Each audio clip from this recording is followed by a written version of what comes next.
Good day, ladies and gentlemen. I am JV Bautista from Palawan State University. Welcome to this annual Reading in Philippine History debate. Many years ago, a group of Katipuneros strikes and fight for the freedom of the Philippines from Spaniard. It is led by Andres Bonifacio with 1,000 of members. Other time that they decided to fight, they issued the cedula as a sign of protesting against the Spanish colonial rule. The controversies arise. Some people that said that cry happened in Balintawak, and some other people said that it happened in Pugadlawin. As it debate start, let us know where it really happened, in Balintawak or Pugadlawin. So now, before the debate start, let me introduce the Balintawak and Pugadlawin side. Representing the Balintawak side are Orville Tristan Acad, Romeo Gabriel Gatinga, and Paulo Nunez Abetong. In the Pugadlawin side are John Lloyd Pineda and Noli Estrella. I call upon the first speaker of Balintawak side. I give you time to speak. You can start now. Good day, I'm Orville Tristanaka, the first speaker in the House of Balintawak. I will tackle as well as the place of turning point, which is the Balintawak. Our second speaker will elaborate on the conflicting accounts, and our third speaker will do the review of the cry of rebellion happened in Balintawak and not in Pugadlawin, because the Pugadlawin was never officially recognized as a place named on a Philippine map before the Second World War. It appeared in historiography only from 1928 or 32 years before the event took place. A rough sketch in El Español showed the movement of Lieutenant Ross against Katipunan on 25th, 26th, and 17th of August 1896. The map defined each place named as Sitio Banla. Even detailed Spanish and American maps marks only Caloocan and Balintawak. In 1943, map of Manila marked Balintawak separate name from Caloocan and Diliman. The sites where revolutionary events took place are within the ambit of Balintawak. Government maps issued in 1956, 1987, and 1990 confirm the existence of Barangay Toro but do not define their boundaries. Pugadlawin is not on any of these maps. Writer and linguist of Rodno Calderon conducting research in the late 1920s on the toponym of the Pugadlawin went through the municipal records and census. In the census of 1903 and 1918, the first monument to mark the cry was erected in 1903 on Ellis Street in Tondo in front of the house where Liga Filipina was founded. The tablet cites Andres Bonifacio as a founding member and a supreme head of Katipunan, which gave the battle cry against tyranny on August 24, 1896. The above facts render unacceptable the official stand. The turning point of the revolution was the steering of cedulas in the cry of the Pugadlawin on 23rd August 1896.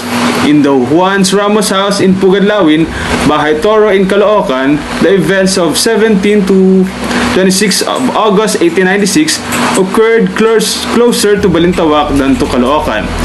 Traditionally, people referred to call the cry of Balintawak since the barrio was a better known reference point than in Banla. In any case, Pugadlawin is not historiographic verifiable outside the statement of Pio Valenzuela in 1930s. Thank you for your remark, Mr. Orville Tristan Acad. Now, let us hear the first speaker of the Pugadlawin side.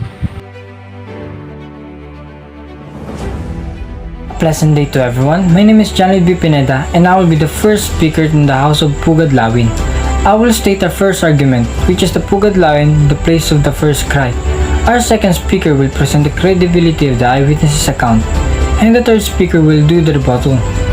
The revolution started in Pugadlawin, in which Andres Bonifacio decided to wage a revolt against the Spanish colonial rulers to gain independence, and this event is the most detailed event in the annals of the Philippine history. And on 1963, President Diosdado Macapagal made the proclamation number 149 that the cry of revolution took place on Pugadlawin on August 23, 1896. Katipuneros torn their cedulas or residence certificate, led by Supremo Andres Bonifacio, to symbolize the rebellion against the Spanish, which happened in the place called Pugadlawin on August 23, 1896. A historical event in the Philippine history known as the starting point of the Philippine Revolution. Katipuneros torn their cedulas or residence certificate, led by Supremo Andres Bonifacio, to symbolize the rebellion against the Spanish, which happened in the place called Pugad Lawin on August 23, 1896, a historical event in the Philippine history known as the starting point of the Philippine Revolution. The news spread about the discovery of the Katipunan throughout Manila and the suburbs, and when Bonifacio was informed about the discovery, he secretly instructed his messengers to summon all the leaders of the society to a general assembly to discuss the next action for this crisis in Balintawak. That same night of August 19, Bonifacio, accompanied by Procopio Inagoro, slipped through the Spanish sentries and reached Balintawak, and Pio Valenzuela followed them the next day. On the 21st, Bonifacio changed the Katipunan code because the Spanish authority deciphered it, and in the afternoon of that same day, 500 or so rebels left Balintawak to go to Apolonio, which provided them food and shelter, and they later proceeded to Pugad Lawin in the afternoon of August 22. On the next day, in the yard of Juan A. Ramos, Bonifacio asked his men if they are prepared to risk their life and fight to the bitter end, and all assembled men agreed to fight.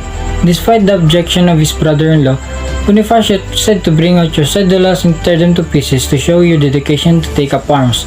The men followed without hesitation and torn their cedulas, shouting, "Long live the Philippines!" This event marks the so-called Cry of Balintawak, which actually happened in the Pugad Lawin. Thank you, Mr. John Lloyd Pineda, for your remarks. So now, let us hear the second speaker of the Balintawak side. It is believed that the so-called cry took place in Balintawak, but others would say that it really happened in Pugad Lawin. Both these accounts give different dates and place for the cry of Pugad Lawin. An officer of the Spanish Guardias Civil LP Olgaredia stated that the cry took place in Balintawak. This is strange. I'm here to assess the possibility of Dr. Pio Valenzuela's controversial Creo Pugad Lawin, which I believe does not present compelling evidence. Pio Isabela has several versions of the cry. Only after they are compared and reconciled with other accounts will it be possible to determine what happened. In September 1896, a photograph of Bonifacio window, Gloria Jesus Katipunan members of Valenzuela, Brisayo, Bergado, Pantas Alfonso, and Cipriano Pacheco published in LA Opinion in 1928 and 1930 was captioned both times as having been taken at the site of the cry. On 24 August 1896 at the house of the Tancan Sora at Pasong Parma Road in 1935 Valenzuela, Pantas and Pacheco proclaim na hindi sa Balinta o Kamayari and claims that the cry took place on 23 August at the house of Juan Ramos at Pugad Joint and Sumatra SJ of Daniel. Manila University was comment on Pio Valenzuela's credibility. I would certainly give much less credit to all accounts coming from Pio Valenzuela, and to all interpretation Agoncillo got from him verbally, since Valenzuela gave so many versions from the time to his surrender from the Spanish and authorities, and made various statements not always compatible with one another up to the time when, as an old man, he was interviewed by Agoncillo. The differing and conflicting accounts of Dr. P. Valenzuela proves that the impossibility of the pieces of information with regards of analysis of the eyewitnesses and contemporary sources. It was that concluded that the cry of Pugad Lawin is only an invented story of Dr. Pio Valenzuela. Thank you, Mr. Romeo Gabriel Gatinga, for your remarks. So now, let us hear the second speaker for the Pugad Lawin side.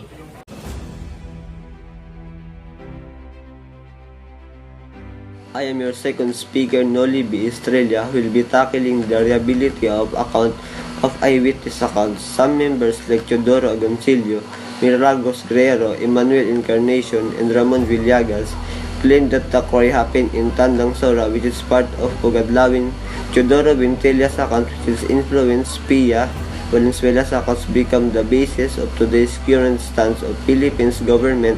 The National Historical Institute installed a commemorative black pocket lobby as a piece of evidence that the cry really happened in the place and not in Balintawak. These evidence have been proven with the help of Pia Valenzuela's reliability and strong stand together with the other member of Katipunan. Noli B. Estrella will be tackling about the credibility of eyewitness accounts revealing that the first cry happened in Pocket Lobby. So good day everyone. I will state the credibility of eyewitness who are in favor that the cry happened in Pugadlawin and not in Balintawak. These people are credible enough that the HNI or National Historical Institute believe in their accounts.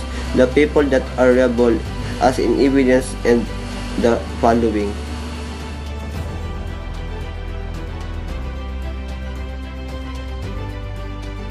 I, Paulo Abetong, will be the Balintawak House final speaker. In a moment, I return to our case. But first, let's have a look at some noteworthy facts being given in the Pugadlawin House, about which our team has something to say. Based on the available evidence and the reasoning of the first speaker, who indicated a while ago that the cry of revolution occurred in Pugadlawin due to the following factors.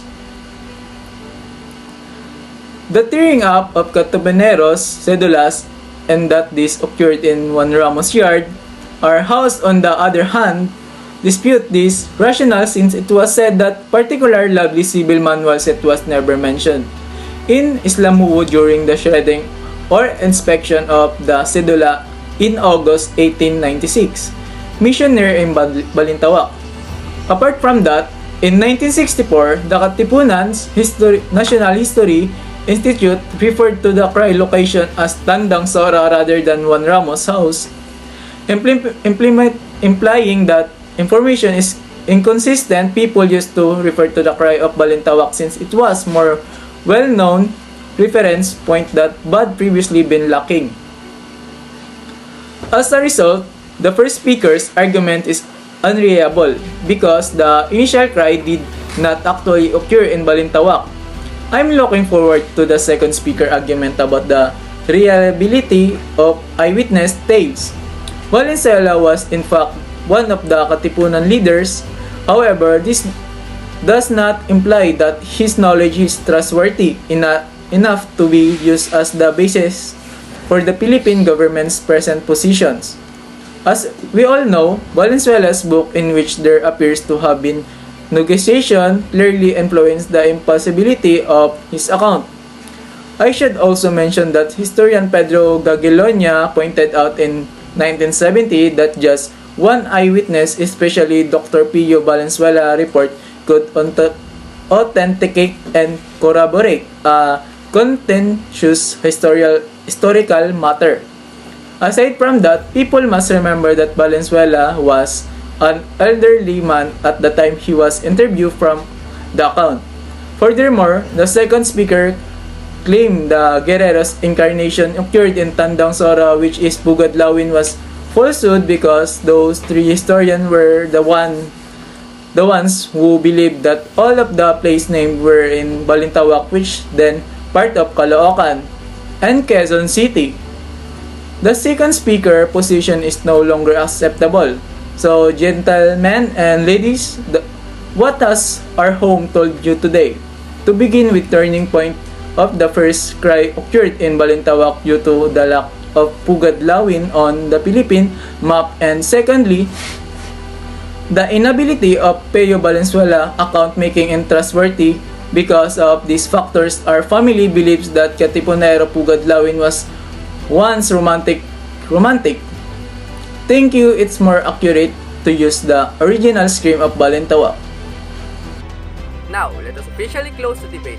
Thank you very much everyone to both sides of the debater. Based on the results with the most points, congrats to Balintawak side for having good proof and proving themselves that they can. Also to the side of Pugadlawin side for putting in their best effort in their defense. Thank you everyone, have a good day.